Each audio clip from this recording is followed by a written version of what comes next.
Up a rise in the canyon, that's where I long to be, with my three good companions, just my rifle, pony and me.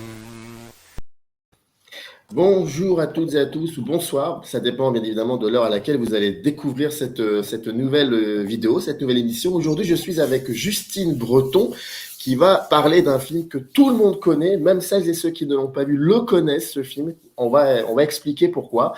Bonjour Justine, comment allez-vous? Bonjour, bonsoir, bonne nuit, voilà, selon vos horaires.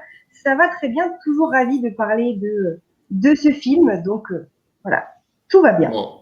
Parce que je n'ai pas envie de commettre de fautes, je vais me permettre pour la première fois et la dernière fois dans cette émission de lire, de me lire non pas le livre, mais plutôt ce qui vous caractérise. J'ai vraiment pas envie de faire ça. Donc vous êtes maître de conférences en littérature française à l'université de Reims, Champagne-Ardenne, et vous êtes auteur de pas mal de livres, dont avec Florian Besson, Kaamelott, un livre d'histoire. C'est délibéré que je cite cette série, ce livre. On expliquera pourquoi plus tard. Et puis pas mal de bouquins. Vous avez coécrit une histoire de feu et de sang, le Moyen-Âge de Game of Thrones, où vous avez contribué au dictionnaire de la fantasy. Ça installe comme ça un décor. Et ça, c'est très intéressant.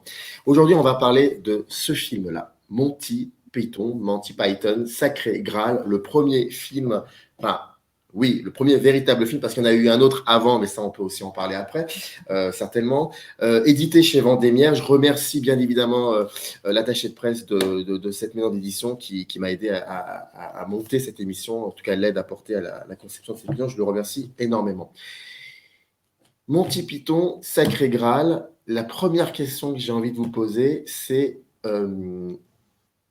qu'est-ce qui s'est passé en vous le jour où vous avez découvert la première fois ce film? Alors, je vais avoir une réponse un peu décevante, parce que comme pour beaucoup d'œuvres qui m'ont marqué ou qui ont, j'ai envie de dire, presque forgé ma personnalité, parce que Sacré Graal, ça fait partie de ces films que j'ai vus, revus en boucle durant en fait une grande partie de ma vie. Quasiment toutes ces œuvres-là, je me souviens pas de la première fois où je les ai vues. Ce qui fait que j'ai l'impression que j'ai toujours vécu avec.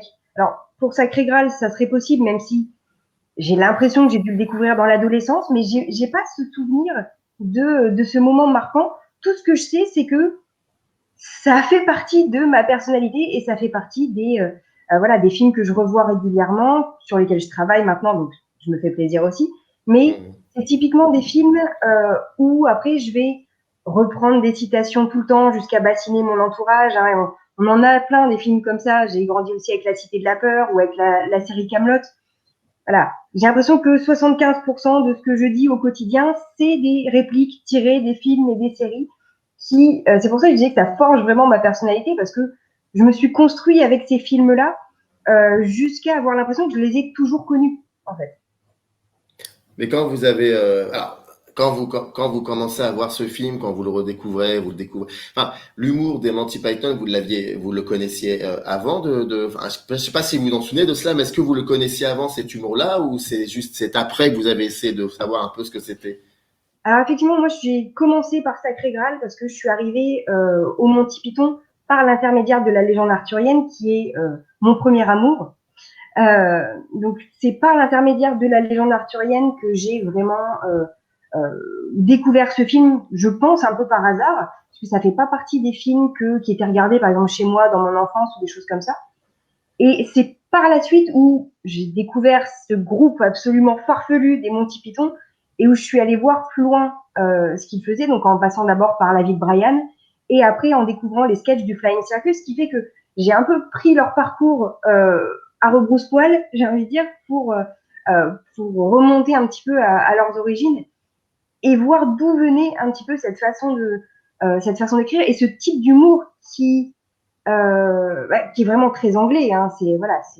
Monty Python, c'est l'incarnation de l'humour britannique, d'une des formes d'humour britannique en tout cas. Donc voilà, j'ai pris un petit peu le chemin à rebours.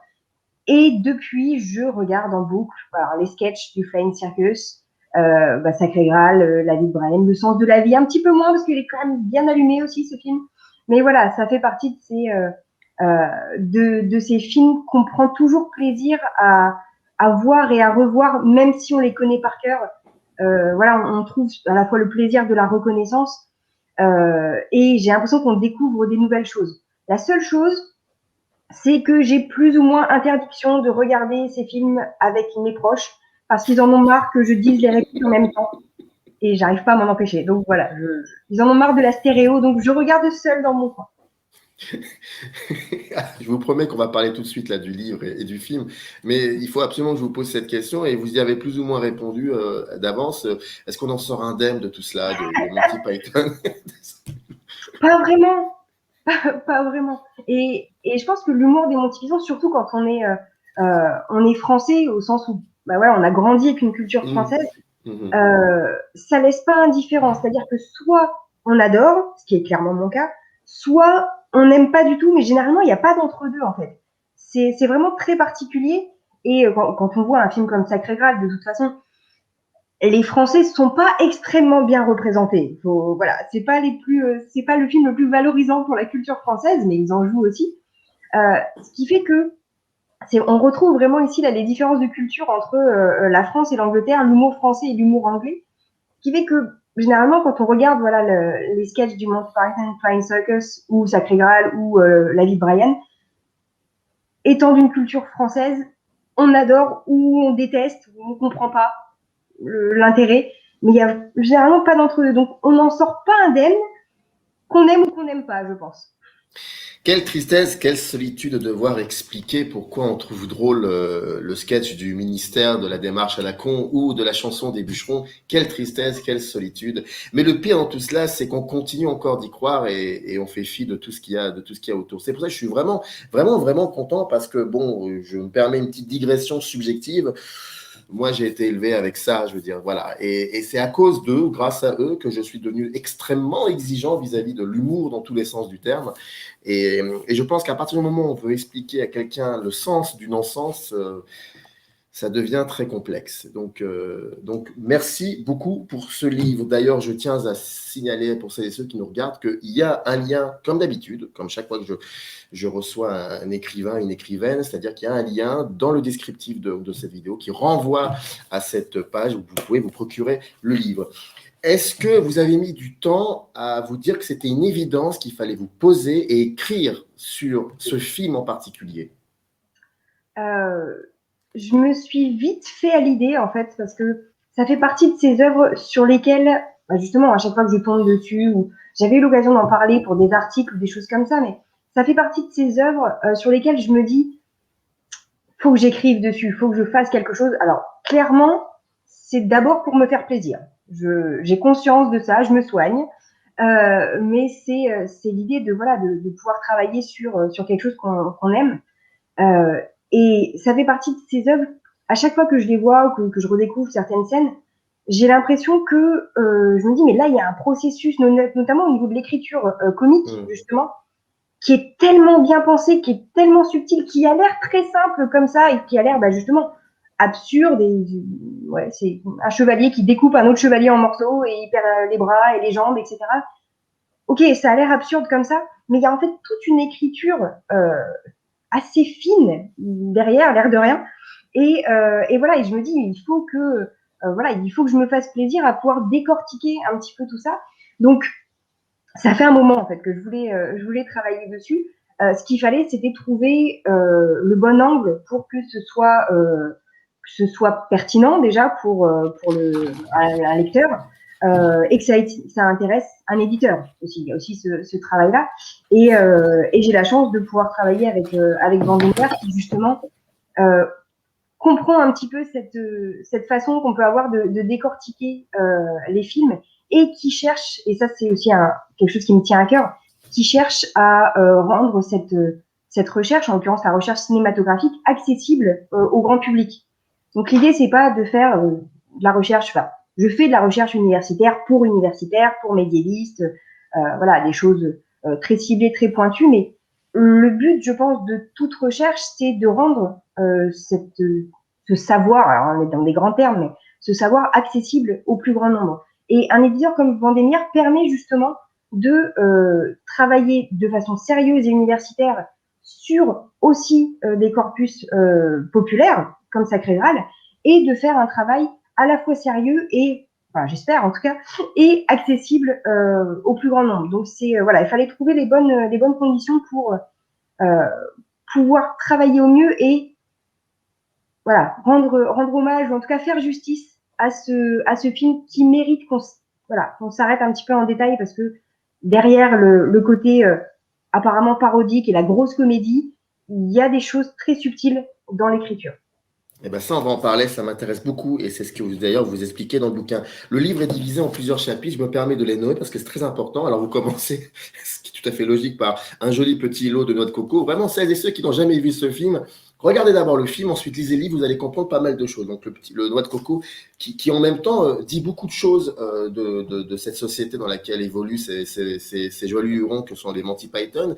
Parce que contrairement à ce qu'ils veulent nous faire croire, à savoir que eux ils sont pas forcément dans l'intellect ou dans le décryptage comme ça du quotidien, c'est totalement faux et au contraire, et vous le dites et vous l'écrivez dans le livre. Donc il y a ce petit moment, un joli petit doigt de coco, vous expliquez, vous installez un décor, puis ensuite il y a d'autres chapitres, contraintes créatives, un manuscrit à grand spectacle, le refus de l'aventure chevaleresque, c'est très intéressant, non-sens et humour britannique, le cinéma sur lui-même, clap de fin ou pas, après vous terminez sur des notes, des bibliographies. Il y a quelque chose de fascinant, c'est que vous avez pris la décision dans ce livre, et ça c'est très compliqué pour moi qui ne suis pas anglophone.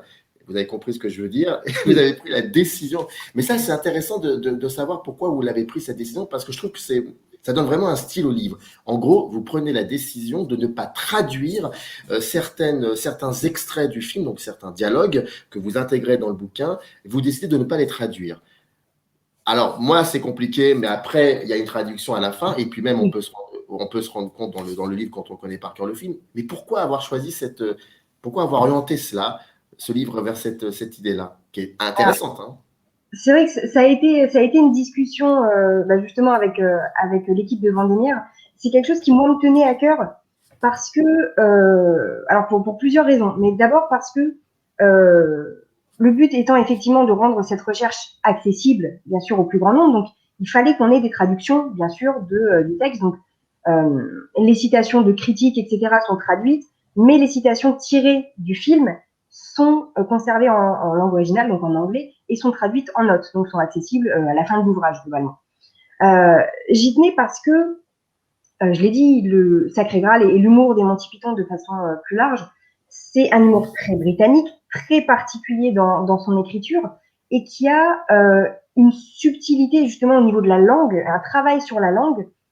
Alors, je vais pas dire qu'il ne rend pas bien en français, ou qui est pas traduisible, parce que je pense pas que fondamentalement il y ait des choses qui soient totalement intraduisibles.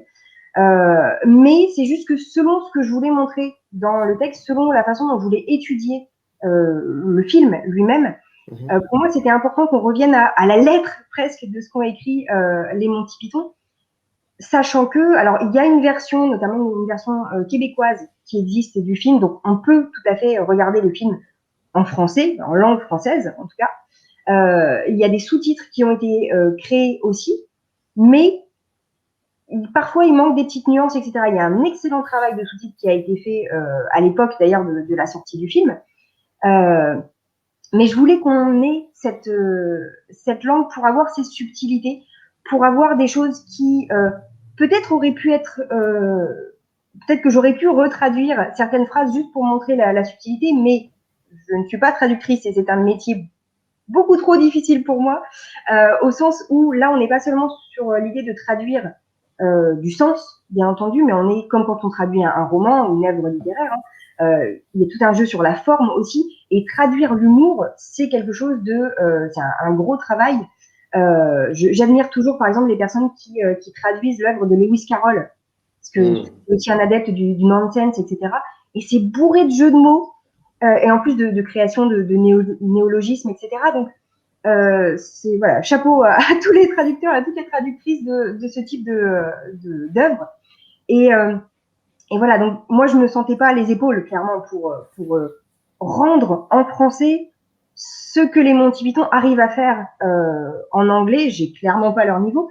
Donc voilà, je voulais, c'était aussi presque par sécurité, mais afin qu'on puisse à travers la langue anglaise garder ce que eux ont voulu montrer parce qu'on retrouve justement des jeux de mots, on retrouve des références, on retrouve plein de choses qui seraient passées en français, mais sur chaque réplique, il aurait fallu que je rajoute un paragraphe de 30 lignes pour expliquer pourquoi on traduisait comme ça, pourquoi c'était drôle et autres. Voilà, donc ça faisait perdre un petit peu la saveur aussi du texte. Donc voilà, il y avait tous ces éléments-là et le fait que ça me permettait, malgré tout, dans le livre, d'intégrer le film d'une façon ou d'une autre. On a aussi voilà, des captures d'écran qui sont présentées dans un cahier central d'images. Donc on voit en partie le film, mais je voulais aussi qu'on l'entende parce que si vous êtes comme moi et que justement vous connaissez le film par cœur, alors en français ou en anglais, mais quand on lit les répliques, quand on les lit voilà, dans le livre, on entend la voix des acteurs, on entend leur intonation parce que justement ça fait partie de ce bagage presque émotionnel qu'on a. Donc voilà, c'était aussi une façon indirectement de faire entendre les acteurs et ces voix qui résonnent tout le temps dans ma tête. Alors, je ne l'ai jamais vu, moi, en version française, hein, ce film. Je sais même pas, enfin, je savais même pas, je savais même pas que ça existait. J'arrive pas à le croire, à le comprendre que ça puisse exister. Donc, mais vous avez entièrement raison, dans le sens où quand je lisais ces dialogues en anglais, et ben, très vite, tout de suite, j'y voyais la voix de Graham Chapman ou Eric Idle, je sais qui. Et c'est vrai qu'il y a quelque chose de l'ordre du musical qui fonctionne, du sens qui est assez incroyable. Quand on parle d'un film qui nous touche, une espèce de film de chevet qui nous a regardé, un film qui nous a regardé pendant de longues décennies, et qu'on essaie à un moment de se poser, d'écrire là-dessus, ou de faire un film, même sur un film, de film en l'occurrence, il y a cette idée de faire attention à ne pas trop se noyer dans l'émotion, et qu'il faut aussi garder une forme de réflexion très importante. Quand je vois donc la structure, l'architecture de votre livre, comment elle a été pensée de manière à ce que, effectivement, cette émotion ne soit pas prioritaire dans le rapport que vous entretenez et dans les questionnements que vous avez redéfinis avec ce livre. Oui, c'est un effort de recul justement réflexif qui est vraiment un effort hein, pour ce genre d'œuvre. Mais c'est quelque chose que j'avais eu l'occasion d'aborder à l'époque où je faisais ma thèse, parce que ce film faisait partie aussi de mon corpus. J'ai fait une thèse sur les représentations du pouvoir dans la légende arthurienne et je comparais les textes du Moyen-Âge aux films et aux séries actuelles. Donc j'étais déjà là-dedans.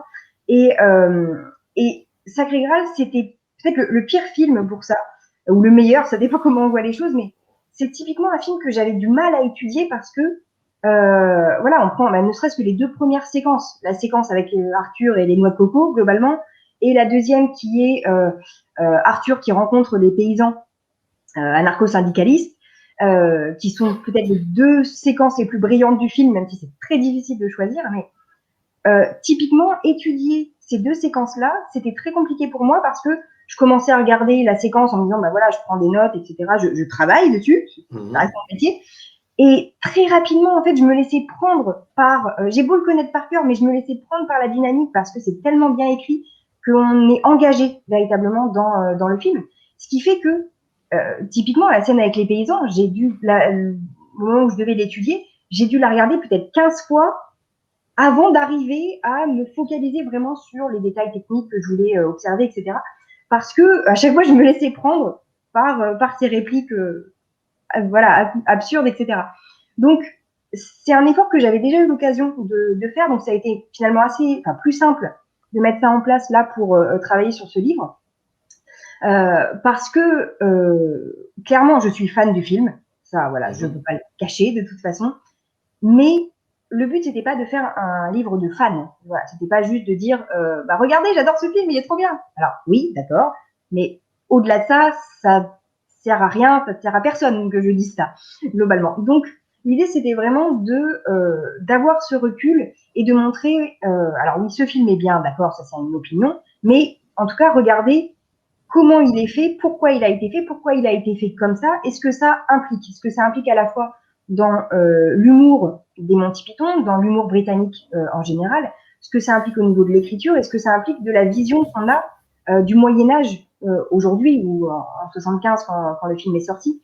Et voilà, le but c'était de dire voilà ce que ce film nous dit, donc de l'humour, ça nous dit aussi de justement de cette conception qu'on peut avoir du Moyen-Âge aujourd'hui, c'est ce qu'on appelle le médiévalisme.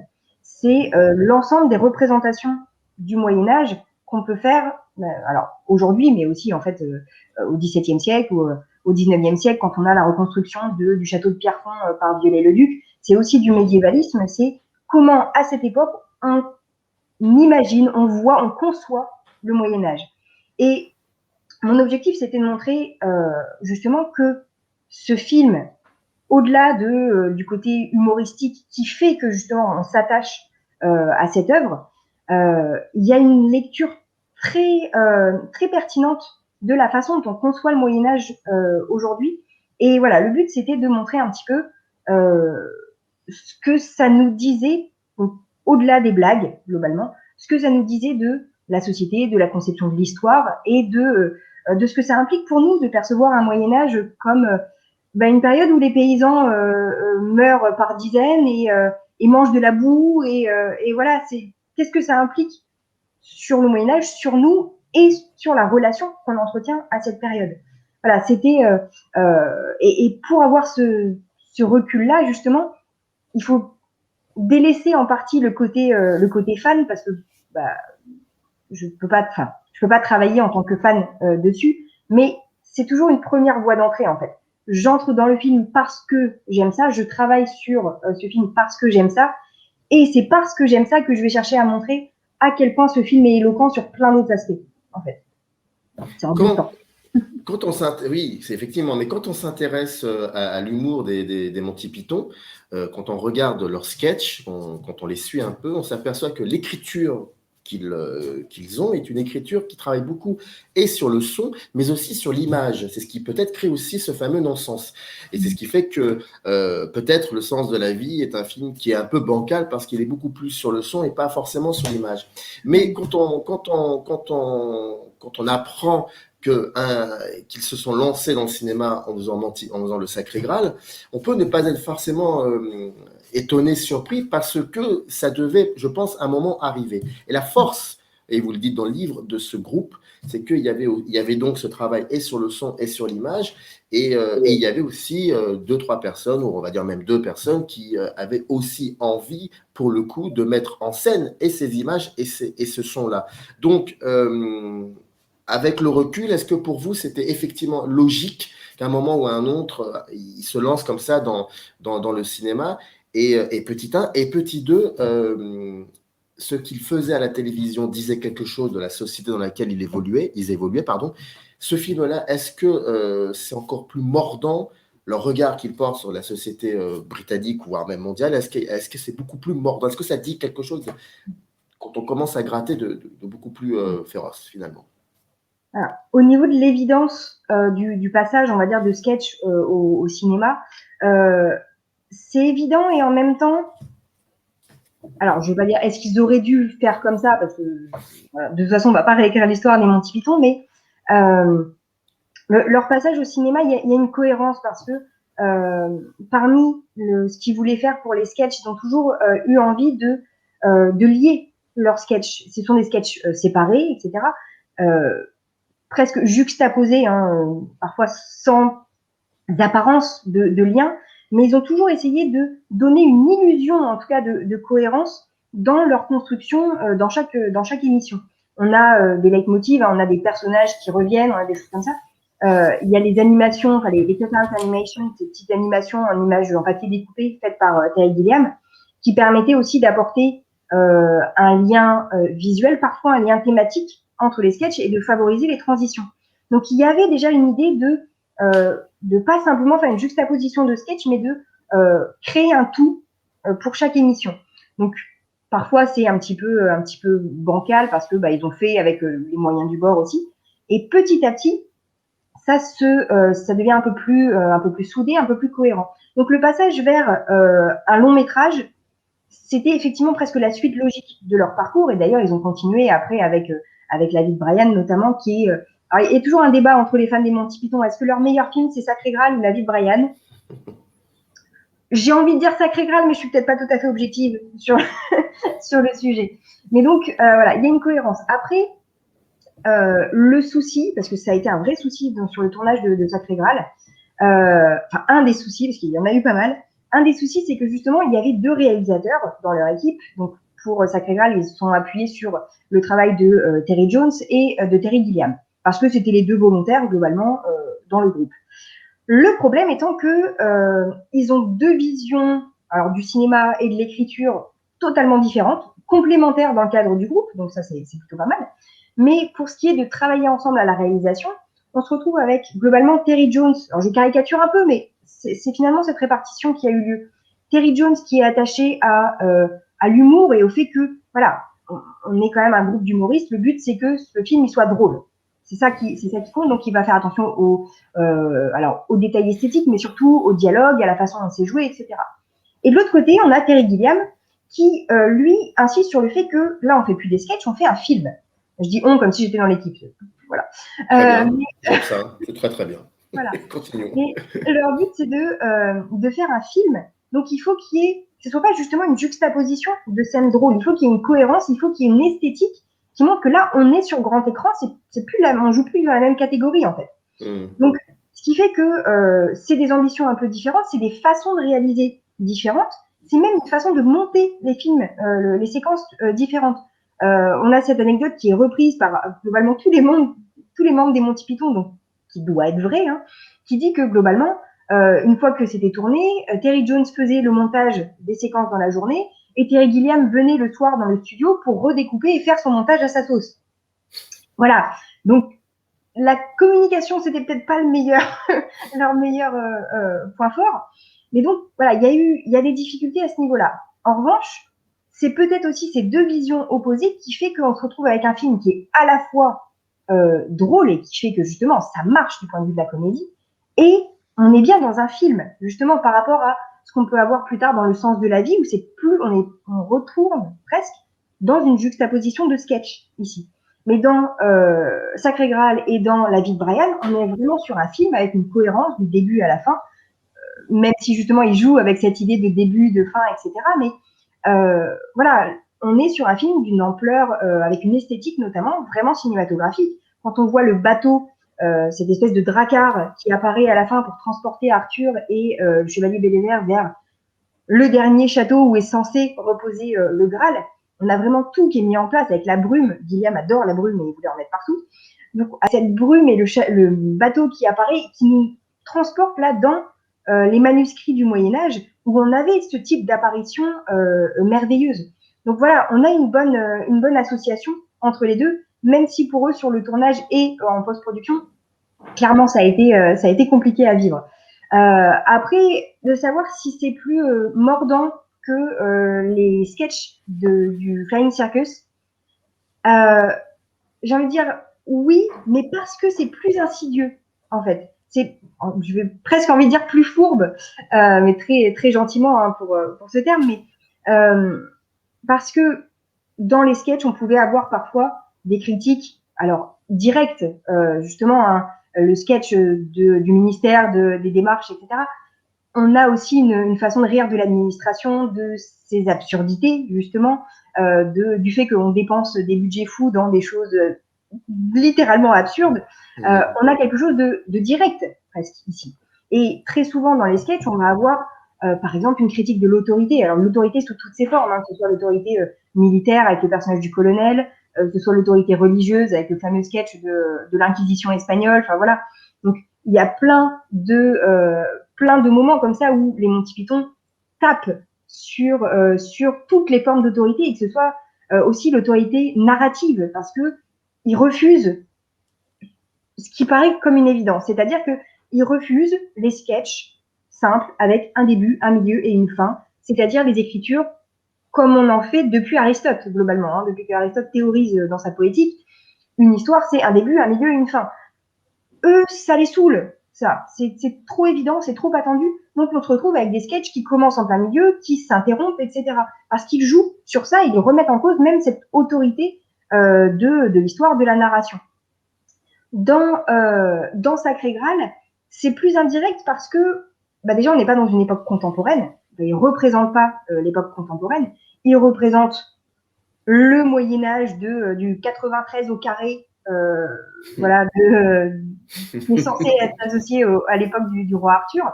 Donc là encore, hein, on a une façon de remettre en question tout le cadre temporel, spatial, etc.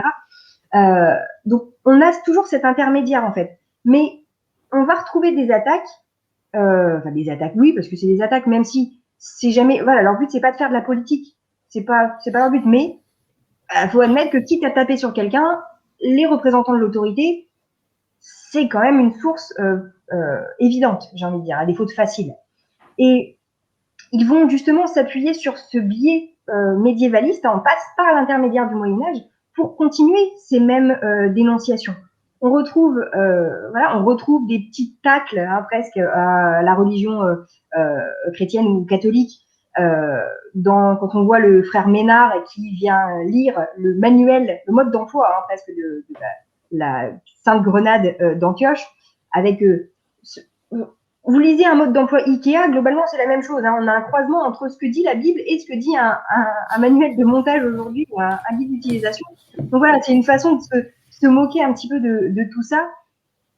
C'est un peu mis à distance parce que justement on est au Moyen-Âge, donc c'est plus aujourd'hui. Et en même temps, on retrouve finalement les mêmes problématiques. Quand on voit justement Denis, hein, le paysan anarcho-syndicaliste, qui crie à tout le monde qu'il est victime de la violence du système, etc. Bon, bah, ça, que ce soit depuis les années 70 ou depuis le Moyen-Âge, des choses qui évoluent difficilement, lentement. Donc, on retrouve bien des petites choses comme ça. Et malgré tout, c'est fait de façon à ce que on se dise pas c'est une critique de l'autorité. Parce que le personnage qui représente l'autorité dans ce film, c'est Arthur. On est quand même sur un film sur la légende arthurienne. Alors, on a Dieu, bien sûr, qui apparaît. Mais Arthur lui-même n'est pas ridicule dans le film. Et c'est ça qui est fort, c'est que tous les personnages, globalement, sont drôles, mais Arthur n'est pas ridiculisé. Le seul élément qui fait qu'on le ridiculise un petit peu, c'est qu'il ne sait pas compter jusqu'à 3. Alors, je vous l'accorde, c'est quand même beaucoup. Mais il dit toujours 1, 2, 5, et il oublie toujours une étape. Mais lui-même n'est pas ridicule. En fait, ce sont les interactions qu'il a avec les autres personnages qui met en évidence le ridicule. Ce qui fait que, oui, ils se font plaisir à taper sur l'autorité, etc. Mais en même temps, ils pourraient se dire, bah voilà, le représentant le plus fondamental de l'autorité dans ce film, et au passage, quand on est anglais, c'est le roi, ça c'est le représentant de la royauté. Là, c'est pas le cas. En fait, le roi Arthur est pas si ridicule que ça, et au contraire, on a presque l'impression d'un roi Arthur qui, bon, fait ce qu'il peut avec ce qu'il a, hein, ça c'est, voilà, mais finalement, on s'identifie assez à ce personnage, ce qui fait que on a une vision de la société qui est de cette société médiévale réinventée, mais qui est pas si éloignée de la nôtre parce que on s'identifie à ce personnage qui fait ce qu'il peut avec une équipe, voilà, qui lui explique que la Terre a une forme de banane et que voilà, et tout ça dans une apparence de logique. Donc on a un personnage qui essaye d'évoluer dans une quête absurde avec une équipe, voilà, très particulière et qui fait de son mieux dans les circonstances qu'il a dans un film qui a réussi à nous faire rire de tout ça. Donc voilà, c'est une façon de mordre gentiment dans cette représentation de la société, sans jamais donner l'impression que voilà, on est sur une dénonciation politique, on est sur une critique. Leur but, c'est pas de changer le monde. Clairement, ils n'ont pas cette motivation. Il y a une lecture politique indirecte parce que ça fait partie de leur vie aussi, ça fait partie de leur quotidien. Mais la dénonciation est du coup, je trouve, plus intéressante parce qu'elle est indirecte. Alors que dans les sketchs du Flying Circus, on avait parfois des tacles beaucoup plus appuyés sur vis-à-vis de certains représentants de l'autorité notamment. Quand vous disiez très justement, effectivement, qu'il y avait cette envie de dire, de remettre en cause pas mal de choses qui sont établies depuis je ne sais combien de temps, mais sans se prendre forcément au sérieux. Mais quand on voit le film pour la première fois, on est happé par ce que vous avez dit, c'est-à-dire cette vision assez incroyable, ce rapport à l'image qu'entretient Terry Gilliam et ce rapport aussi au son, peut-être, si je résume grossièrement, qu'entretient Terry Jones. Mais il y a quand même aussi une ambition cinématographique, on le veuille ou non, elle est là. Enfin, qu'il le veuille ou non, elle est quand même là, cette ambition cinématographique. Et en plus de cela, ce qui est assez incroyable, c'est que, et on le retrouvera plus tard dans Jabberwocky du même Terry Gilliam, savoir cette envie très forte aussi d'essayer de peut-être approcher davantage ce qui aurait pu être réel, comment les choses se sont réellement passées à l'époque.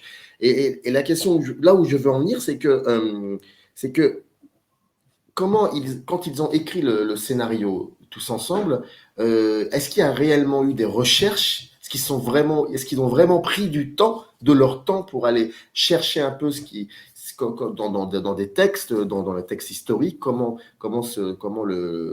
les choses évoluent à cette époque-là, comment ça vivait? Est-ce qu'ils ont pris ce temps? Parce que s'ils ont pris réellement ce temps, il y a une ambition cinématographique à partir de ce moment-là. Donc c'est très très bizarre tout cela en même temps. Donc est-ce qu'il y a une véritable... Comment s'est confrontée cette ambition cinématographique contemporaine à ce rapport au médiéval,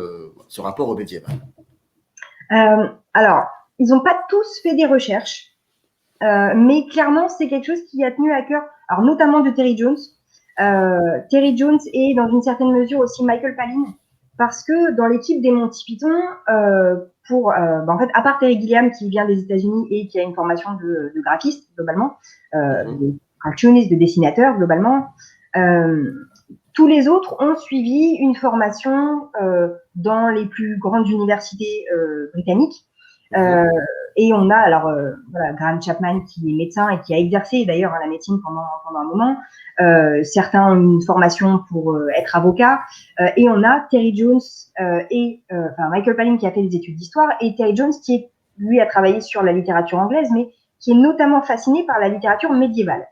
Et en fait, à partir du moment où ils ont eu l'idée de travailler sur le Moyen-Âge et en l'occurrence sur la légende du roi Arthur, Terry Jones, lui, est allé un peu plus loin, mais sachant que le bagage universitaire qu'il avait déjà, tout comme Michael Palin, lui a permis d'avoir en fait déjà plein d'éléments sur ce que disent les textes arthuriens et aussi sur la façon dont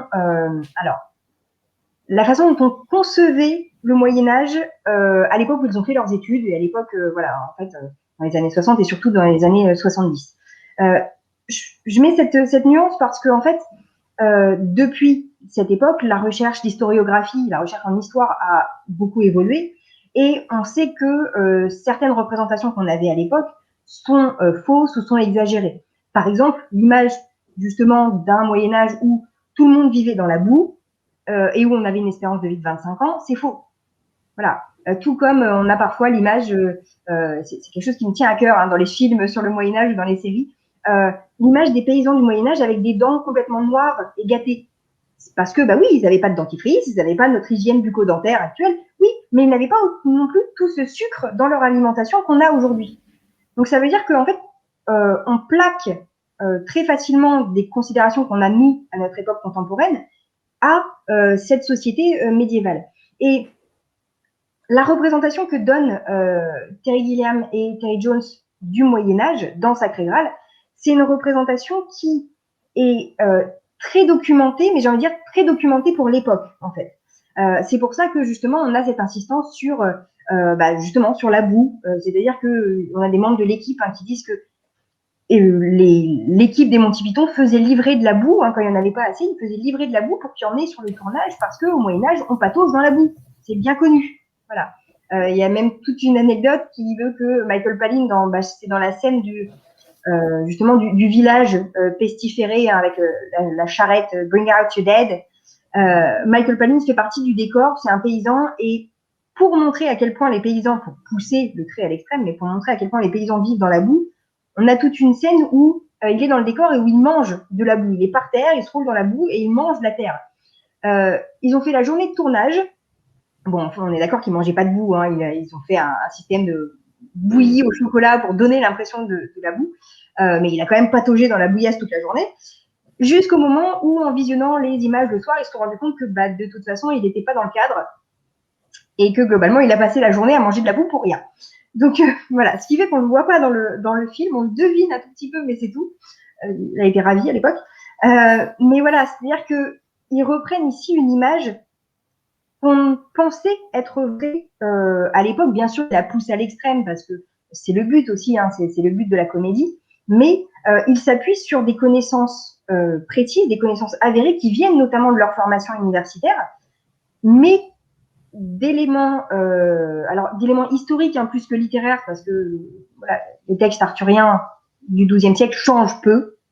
Voilà, on les réécrit, mais les œuvres en elles-mêmes varient peu. Mais du coup, la recherche historique a beaucoup évolué depuis les années 70. Donc aujourd'hui, on sait que non, c'était pas comme ça. Le Moyen-Âge n'était pas plus boueux qu'une autre époque, déjà parce qu'il pleuvait pas plus qu'une autre époque. Voilà. Mais donc, il s'appuie sur des connaissances et des choses très précises, parce qu'il y a un travail derrière, mais c'est un travail qui s'appuie sur les sources de l'époque. Et c'est des problèmes de représentation du Moyen-Âge qui nous restent aujourd'hui, parce que justement, on a cette influence de films comme Sacré Graal, qu'on va retrouver aussi dans des choses comme Game of Thrones, la série Game of Thrones qui a beaucoup été louée pour son réalisme, ce qui pose plein de problèmes, et pas que parce qu'il y a des dragons, hein, on est d'accord, mais parce que c'est une vision qui s'appuie sur, c'est une représentation, la série s'appuie sur des romans qui ont été conçus par un auteur qui s'appuie sur les connaissances historiques qu'il a obtenues lui-même à l'époque, à l'école et à l'université. C'est-à-dire que on est justement, encore une fois, sur les connaissances historiques qu'on avait dans les années 70, 80, qui ont évolué depuis, mais toujours est-il que nous, entre deux, George Martin a écrit des romans qui ont été adaptés en série, et nous, on se retrouve avec une représentation qui est soi-disant réaliste, mais réaliste pour ce qu'on pensait dans les années 70, en fait. Je peux vous interrompre, parce que là, c'est passionnant ce que vous dites. Et là, je profite vraiment, c'est une question très très basique, mais c'est vraiment une curiosité. Alors, quels seraient pour vous, là, les deux, trois films comme ça, si vous en avez en tête, qui, pour le coup, auraient une connexion plutôt solide avec le quotidien de cette époque-là? Pas simple comme question. Pardon. Non, mais c'est très bien. En fait, on va retrouver certains éléments. Le souci si on veut, mais c'est que justement dans les films, on est dans un film, on est dans une. L'idée, c'est de raconter une histoire. On n'est pas dans un documentaire qui représente le Moyen Âge. Donc même une œuvre comme je cherche, mais on en a plein en fait.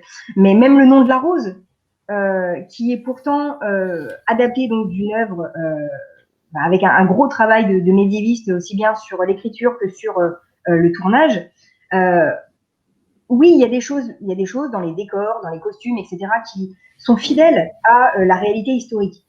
Mais dans les relations des personnages, dans plein de choses, dans leur façon de parler, etc., on est sur du contemporain parce qu'on fait une représentation qui doit plaire au public aujourd'hui, et le but, c'est de raconter une histoire.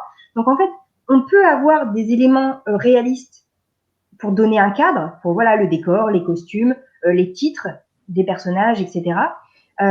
Mais le but, quand on fait un film, quand on fait une série, pour ce que ça vaut, c'est justement de raconter une histoire et pas de faire un documentaire sur le Moyen-Âge. Si on prend par exemple dans les productions récentes, il y a une série qui s'appelle The Last Kingdom.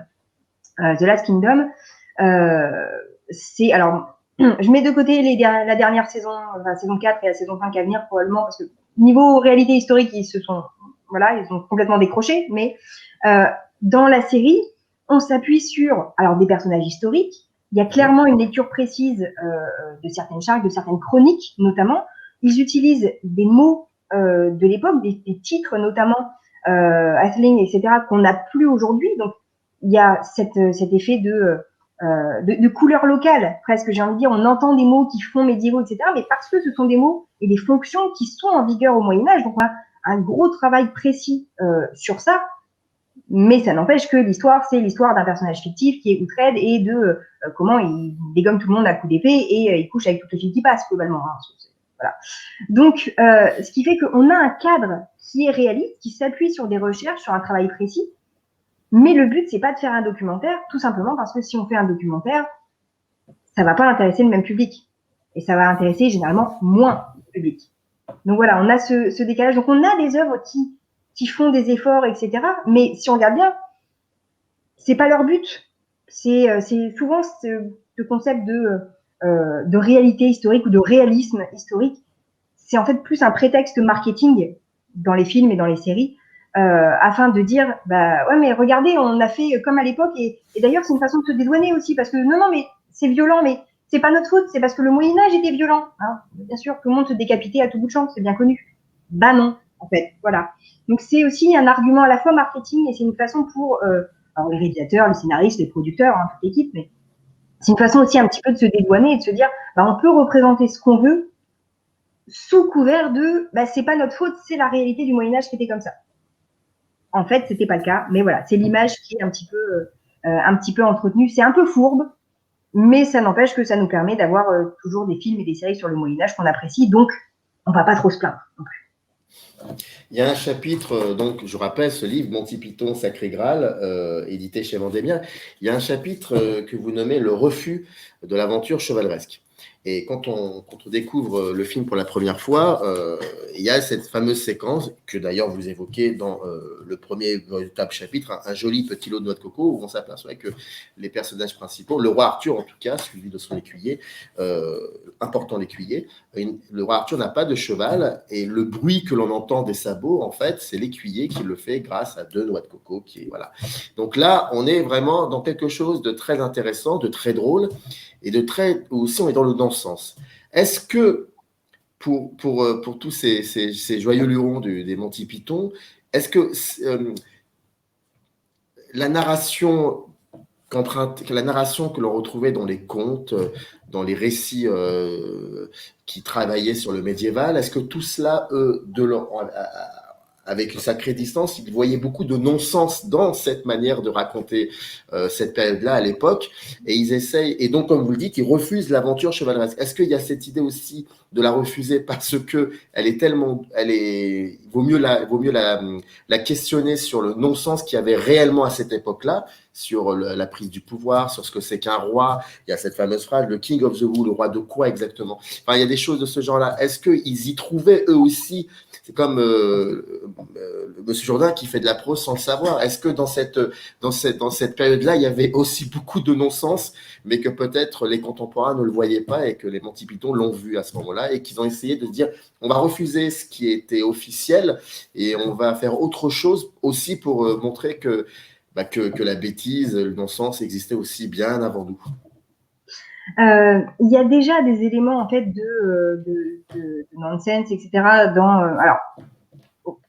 Qui disons nous rappellent cette absurdité, qui nous rappelle le nonsense dans la littérature médiévale par exemple, dans les textes arthuriens, mais c'est pas pensé comme ça, c'est pas écrit, enfin d'après ce qu'on sait. Hein, la prochaine fois que je croise Chrétien de Troyes, je lui demanderai exactement ce qu'il entendait par là, mais de ce qu'on comprend des textes, c'était pas écrit dans un but de montrer l'absurdité, etc. C'est juste que c'était des codes littéraires, des codes culturels différents des nôtres. Ce qui fait que ce qui aujourd'hui nous paraît un peu gros, on va dire, dans certains textes, un chevalier qui abat son adversaire d'un coup d'épée, qui coupe son adversaire en deux et qui coupe aussi son cheval, c'est quelque chose qu'on a dans les textes médiévaux. Mais c'est pas fait pour. Non, c'est une bonne épée, hein, bien affûtée déjà. C'est incroyable. Une épée à 2 mains, je crois qu'on disait ça comme ça, une épée à 2 mains. C'est ça, des épées très grandes. Et voilà, pour couper un homme alors ça part de l'épaule généralement, ça coupe au travers, ça coupe le cheval, c'est très bien décrit. Mais enfin, le but des auteurs de l'époque, et le public le reçoit comme ça aussi à l'époque, c'est pas de se dire non mais d'accord, on a compris, c'est poussé à l'extrême, c'est absurde. Le but c'est pas de faire rire là. Au contraire, c'est une façon de montrer à quel point ces chevaliers sont des êtres exceptionnels parce qu'ils sont capables de faire des choses incroyables. On n'est plus dans une logique épique. Quand on lit les textes justement épiques, c'est toujours des armées avec des centaines de combattants, alors que dans la réalité du Moyen-Âge, la plupart des combats, s'il y avait quelques dizaines de combattants, c'était bien. C'était bien, non, c'est la guerre, donc c'est mal. Mais on n'est pas sur les mêmes enjeux. La littérature épique, c'est ce qui a influencé aussi, ça fait partie des genres qui ont influencé par exemple la fantasy aujourd'hui. Quand on regarde les descriptions de batailles chez Tolkien, par exemple, on est dans l'épique parce que c'est des centaines de guerriers, c'est des personnages qui sont presque des caractéristiques poussées à l'extrême et qui sont intéressants et qui ont des subtilités malgré tout. Mais voilà, le but, c'est de montrer des guerriers exceptionnels et donc des actions dignes aussi d'admiration. Les Monty Python, ce qu'ils font, c'est que ils prennent cette littérature, ces éléments qui existent, et justement, ils en montrent, avec leur recul, ils en montrent tout le côté, oui, d'accord, ils se coupent en deux et il n'y a pas de problème, tout le monde trouve ça normal. Tout comme dans les textes du Moyen-Âge, quand on lit aujourd'hui, voilà, c'est chez Chrétien de Troyes, par exemple, je crois que c'est Lancelot qui combat des brigands, ou Yvain, je ne sais plus, mais qui combat des brigands sur la route. Il y a 3 brigands, mais les brigands, par respect quand même, parce que bon, on ne va pas attaquer n'importe comment, ils attaquent le chevalier un par un. Voilà, ils attendent leur tour pour venir attaquer plutôt que d'attaquer ensemble et d'avoir une chance de gagner. Mais parce qu'il y a un respect dans le combat, même avec des bandits de grand chemin, c'est l'idée. Aujourd'hui, quand on lit ça, on se dit, mais ils sont complètement abrutis, les brigands, qu'est-ce que vous allez perdre comme ça, évidemment, bien entendu. Donc, voilà, aujourd'hui, on a ce recul, mais à l'époque, c'est pas qu'ils sont plus bêtes que nous, parce que clairement, c'est pas le cas.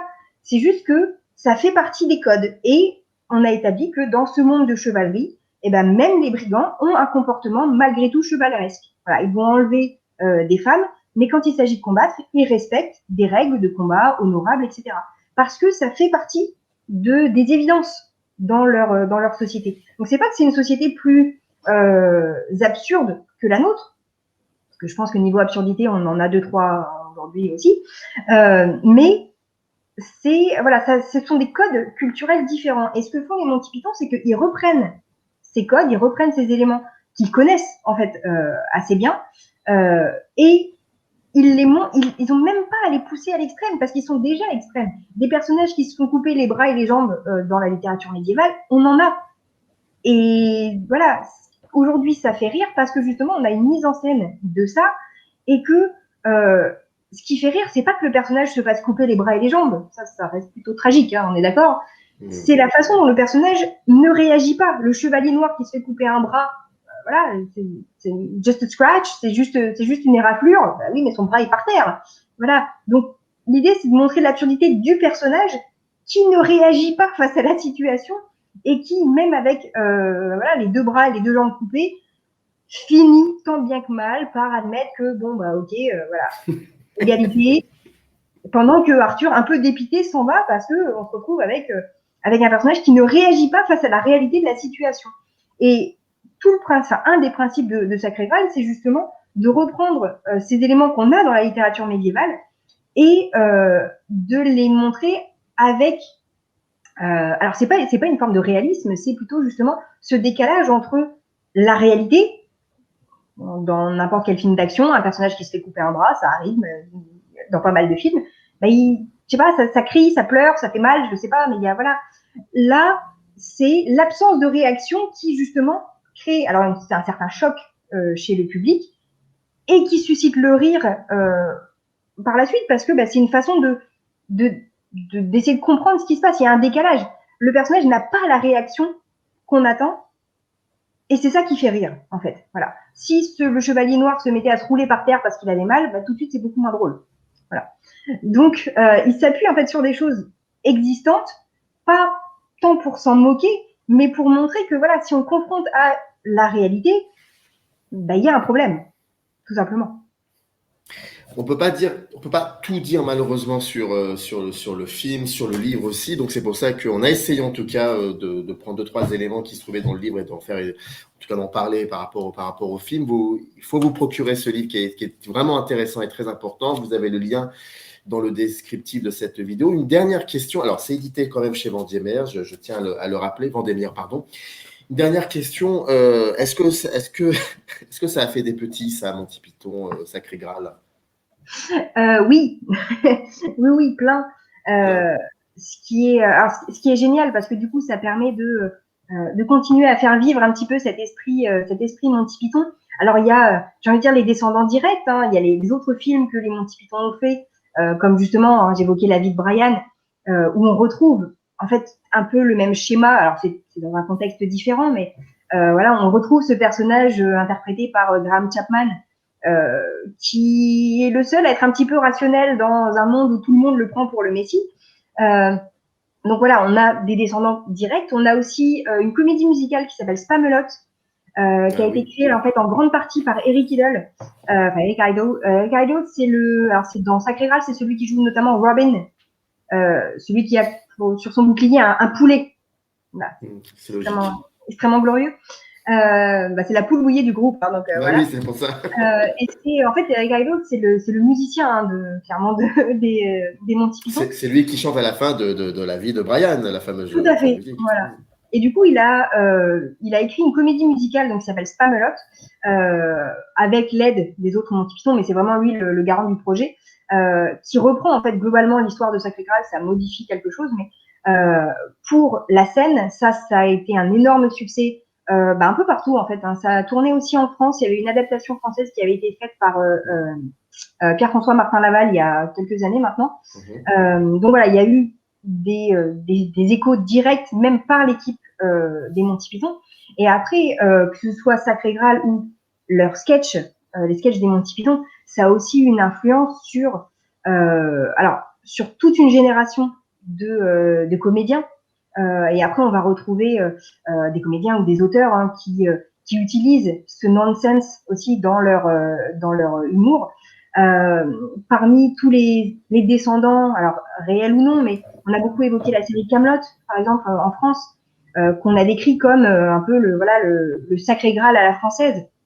Alors c'est un peu plus compliqué que ça parce que pas compliqué, non, c'est pas compliqué, mais en fait, oui, c'est une représentation humoristique de la légende arthurienne dans les deux cas, mais en fait que ce soit Sacré Graal ou Kaamelott, on est sur deux types d'écriture différents, et on est sur deux types d'humour aussi différents. Parce que d'un côté, on va avoir un humour, très britannique, très sur l'absurde, alors que dans Kaamelott, on a quelques éléments d'absurde. Hein, je pense notamment à un épisode qui s'appelle Le Monde d'Arthur, mais dans l'ensemble, c'est une écriture un humour beaucoup plus français, inspiré par le théâtre de boulevard notamment, inspiré par l'écriture d'Audiard aussi, par Louis de Funès. Hein, d'ailleurs, la série Kaamelott est dédiée à Louis de Funès. Donc, on a des éléments un petit peu différents avec plus de culture geek, par exemple, qui était moins présente dans Sacré Graal. Donc, c'est deux représentations humoristiques de la légende arthurienne, deux œuvres que je trouve absolument géniales, ça c'est sûr, mais c'est finalement peut-être moins un descendant, entre guillemets, de Sacré Graal, parce qu'on est sur deux formes d'écriture différentes, deux enjeux aussi narratifs différents. Donc voilà, mais ce qui est bien, c'est que dans un sens, le succès, par exemple, de Kaamelott et le film sortira enfin en juillet, mais ça a contribué aussi à toujours faire parler des Monty Python, toujours faire parler de Sacré Graal, qu'on estime que Kaamelott c'est comme Sacré Graal ou pas, mais au moins ça montre aussi que Sacré Graal fait toujours partie de notre panorama culturel. Alors j'espère que les gens continueront à le visionner pendant longtemps, parce que je pense qu'il y a de la matière à faire rire pas mal de générations, mais en attendant, on va se contenter de le revoir encore et encore, et puis ça sera bien.